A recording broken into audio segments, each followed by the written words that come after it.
திரைக்குறள் நேயர்களுக்கு வணக்கம். அதாவது வாழ்க்கையில் நம்ம நிறைய விஷயங்கள் எதிர்பார்ப்போம். எதிர்பார்க்குற மாதிரி சில விஷயங்கள் நடக்கும், சில விஷயங்கள் நடக்காமல் போகும். அப்படி ஒரு ஏமாற்றத்தை அடிக்கடி சந்திச்சுட்டே இருந்தால் மனசில் ஒரு வலி ஏற்படும். இந்த மாதிரியான வலி இப்போ ரீசெண்டாக எங்கே ஏற்படுது அப்படின்னு பார்த்தீங்கன்னா, ஐபிஎல் மேட்ச் பார்க்கும்போது. இந்த ஐபிஎல் மேட்ச் பார்க்குறப்ப எல்லாரும் என்ன நினைக்கிறாங்கன்னா, சென்னை சூப்பர் கிங்ஸ் எப்போவுமே நாங்கள் தான் கப்பு வாங்கணும் அப்படின்னு சொல்லி எல்லாரும் அடம் பிடிக்கிறாங்க. ஆனால் மற்ற டீம்லாம் என்ன சொல்கிறாங்கன்னா, ஈசால கப் நவுந்து அப்படிங்கிறாங்க. யாரு? RCB, Mumbai Indians. நாங்கள் இவ்வளோ வாங்கிட்டோம், இப்போ இவ்வளோ வாங்குறதுக்கு தயாராக இருக்கோம் அப்படிங்கிறாங்க. இதே மாதிரி ஒவ்வொரு டீமும், சன்ரைசர்ஸ் ஹைதராபாடாக இருக்கட்டும், அதுக்கப்புறம் நம்ம ராஜஸ்தான் ராயல்ஸாக இருக்கட்டும், எல்லா டீமும் ஒரு மாபெரும் போட்டின்னு வச்சுக்கோங்களேன். இந்த மாபெரும் போட்டியில் என்ன பிரச்சனை அப்படின்னு கேட்டிங்கன்னா, குறிப்பாக சென்னை சூப்பர் கிங்ஸ் மேலே எல்லாருக்கும் ஒரு கண்ணு. ஏன்னா நமக்காக உலகக்கோப்பையை ஜெயிச்சு கொடுத்தாரே நமது தோனி, அவரு ஹெட் பண்ணுற ஒரு டீம் அப்படின்னு ஒரு காலத்தில் ஆரம்பித்தாங்க. அப்புறம் பார்த்தோன்னா கேப்டன்சி மாற்றினாங்க. அப்புறம் அவர் இப்போ தான் ஆடுவார், அவர் கேப்டன் வேறு யாராக இருந்தாலும் பரவாயில்லைங்க, அவர் ஆடுவார்னாங்க. அப்புறம் பார்த்தா இப்போ ரீசெண்டாக இந்த ஐபிஎல் என்ன ஆயிடுச்சுன்னா, தொடர்ந்து எல்லாமே தோத்துட்டே இருந்ததில் என்ன பண்ணிட்டாங்க, யோசிச்சாங்க. சார் தோனி சார், நீங்கள் தான் கேப்டன் அப்படின்ட்டாங்க. அவருக்கு கொஞ்சம் உடம்பு முடியலன்னு என்ன, கொஞ்சம் நீ ப்ராப்ளம் இருக்கிறதுனால ரொம்ப நேரமாக விஸ்டான் பண்ணி ஆட முடியல. பட் இந்த மாதிரி டைமில் ஒரு கேப்டனாக மாற்றணுன்னா ஒரு மேட்ச் ஜெயிச்சார் எங்கள் தலை தோனி ஜெயிச்சுட்டாப்ல அப்படின்னு எல்லாரும் சந்தோஷத்தில் இருந்தாங்க. உண்மையிலே எல்லாரும் சந்தோஷமான விஷயம் தான். நம்ம சென்னை சூப்பர் கிங்ஸ் ஜெயிச்சாங்கன்னா எவ்வளோ பெரிய கொண்டாட்டமாக இருக்கும். ஆனால் சமீபத்தில் நடந்த Chennai super Kings versus Sunrisers Hyderabad, so இந்த மேட்சை பொறுத்த வரைக்கும் பார்த்தீங்கன்னா, இந்த முக்கியமான மேட்ச்சில் கண்டிப்பாக இனி வரும் காலகட்டங்களில் சென்னை சூப்பர் கிங்ஸ் ஜெயிச்சே ஆகணும், வேற வழியே இல்லை அப்படின்னப்ப வின் பண்ணிட்டாங்க. யார்? டாஸை வின் பண்ணாங்க சன்ரைசர்ஸ் ஹைதராபாத். சரி, டாஸை வின் பண்ணிட்டாங்களே, என்ன பண்ண போகிறாங்கன்னு எல்லாரும் யோசிச்சுட்டு இருந்த நேரத்தில், நாங்கள் பவுல் பண்ணுவோம், நீங்கள் பேட் பண்ணுங்கன்னாங்க.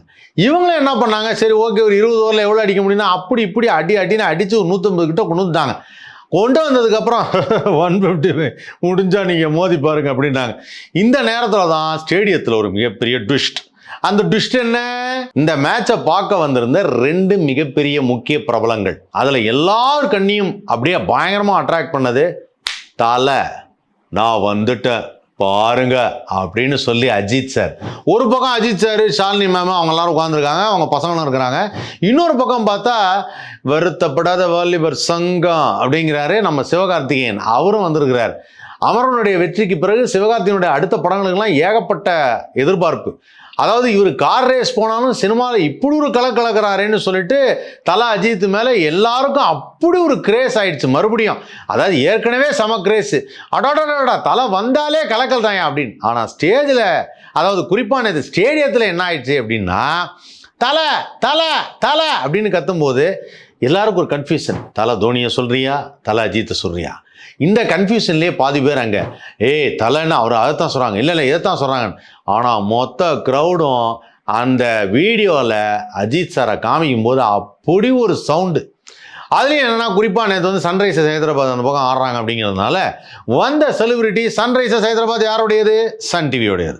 ஸோ அவங்க சரி ஓகே, அவங்க மீடியா சேனல் சம்மந்தப்பட்டவங்க. சென்னை சூப்பர் கிங்ஸு படம் எதுவும் ப்ரொடியூஸ் பண்ணாது, ஆனால் சன் பிக்சர்ஸ் படம் ப்ரொடியூஸ் பண்ணோம். நாம் அதாவது ஒரு டீம் சார்ந்து இந்த டிஷர்ட்லாம் போட்டு போக முடியாது இல்லையா? அதனால் என்ன பண்ணாங்க, 2 பேரும் ஆளு கருப்பு கலரில் ஒரு சட்டை போட்டு வந்துட்டாங்க. இவர் ஒரு பிளாக்கு, அவர் ஒரு பிளாக். சிவகார்த்திகனும் பிளாக்கு, இவர் அஜித் சாரும் பிளாக். 2 பேரும் ஜாலியாக வந்துட்டாங்க. வந்த ஸ்ருதிஹாசன் அவங்களும் பார்க்க வந்திருக்காங்க, அவங்களும் கருப்பில் தான் வந்திருக்காங்க. எல்லாருக்கும் ஒரே டவுட், ஏன்னா இந்த மேட்ச் ரொம்ப முக்கியமான மேட்சுங்க, நீங்கள் பாட்டுக்கு சென்னை சூப்பர் கிங்ஸ் சப்போர்ட் பண்ணி நாங்கள் சன்ரைசர்ஸ் ஹைதராபாத் நம்ம சன் டிவியோட கம்பெனி நீங்கள் சப்போர்ட் பண்ணாமல் போயிட்டீங்களே அப்படிங்கிறத வீடியோவில் வேற தெளிவாக காமிச்சிருவாங்க. ஏன்னா நம்ம ஆளுங்கன்னா கேமரா தூக்கி ஸ்ட்ரைட்டாக அப்படி திருப்பிட்டே இருக்காங்களே, இங்கே பார் தலை, அங்கே பார் சிவகார்த்திகேயன், இங்கே பார் நம்ம ஸ்ருதிஹாசன் அப்படின்னு காமிச்சிட்டு இருக்கிறாங்க. அதனால் அதில் எல்லாரும் கொஞ்சம் பார்த்துட்டு கரெக்டாக ட்ரெஸ் பண்ணிட்டு வந்தாங்க. மேட்ச்சு நேற்று சூப்பராக போச்சோ இல்லையோ, நேற்று இன்னும் சொல்ல போனால் இந்த கிரிக்கெட் பார்க்காதவங்களுக்கு, தம்பி சிஎஸ்கே ஜெயிச்சுதா தோத்துச்சா அப்படின்னு பா அப்படின்ட்டாங்க.